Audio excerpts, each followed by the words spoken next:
Negotiations have stalled again in the US as Republicans and Democrats attempt to find a compromise to avoid the looming fiscal cliff. If a deal can't be done by the New Year deadline, $600 billion in automatic tax rises and deep government spending cuts will come into effect, which some analysts say will plunge the US back into recession.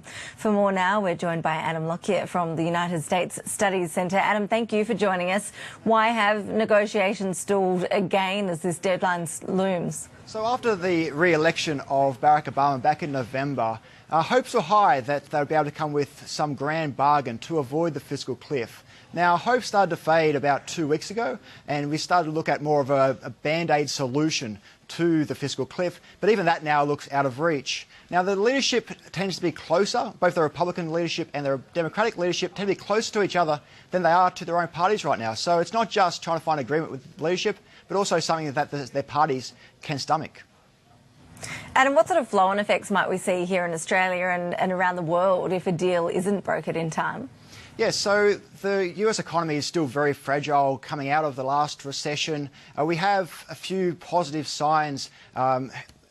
The housing market tends to be stabilising, unemployment tends to be dropping, but it's all very fragile. So we saw US growth last year at only 2.5%, and most analysts are saying that with the fiscal cliff, we're going to see a decrease in US economic growth of about 3.5%. That's more than enough to send the US economy back into recession. Now, we're going to see a ripple effect outside into Europe and into Asia, and we'll also see a dent in Australia as well, with the United States remaining the world's most important economy.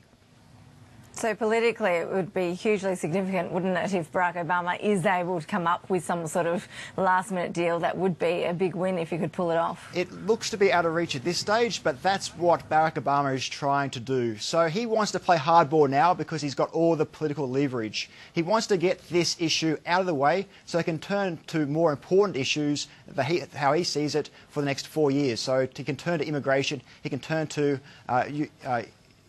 environmental policy reform. So he wants to turn to other issues, but he needs to get this out of the way before he can do that. Adam Lockyer from the US Studies Centre, we appreciate your insights as always. Thanks for joining us. Thank you, Ashley.